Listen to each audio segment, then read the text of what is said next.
கடகராசி நேயர்களுக்கு இந்த வைகாசி மாதம் ஃபேவரபுளாக இருக்கும் சொல்கிறதுக்கு இல்லை அப்படின்னு பொதுவாக அஸ்ட்ராலஜி சொல்லும்.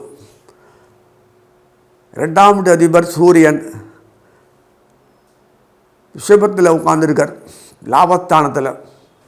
அது பாதகஸ்தானம். இது அஸ்ட்ராலஜி. அப்படி கிடையவே கிடையாது. கடகத்துக்கு பொறுத்த வரைக்கும் புத்தி தான் முக்கியம். சந்திரனுக்கு சாணக்கியம் அடி வாங்கின கேஸ் இல்லது. எப்போதும் புத்தி ஒர்க் பண்ணும்.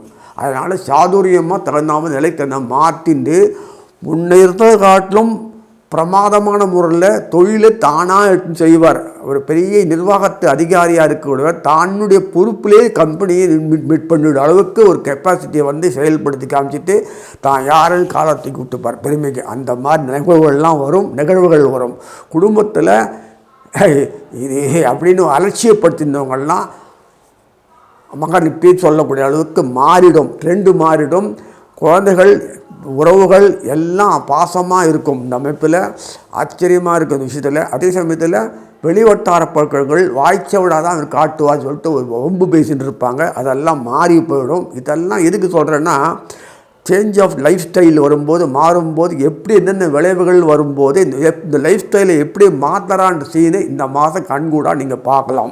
கடகத்தினுடைய பெருமைக்கு ஒரு வாய்ப்பு கிடைக்கணும் இல்லை, அந்த வாய்ப்பு இந்த மாதம் முத்திரை பதிந்த மாதிரி உங்கள் ராசி இந்த நண்பர்களுக்கு கிடைக்கக்கூடிய பாக்கியத்தை பெற்றிருக்கீங்க.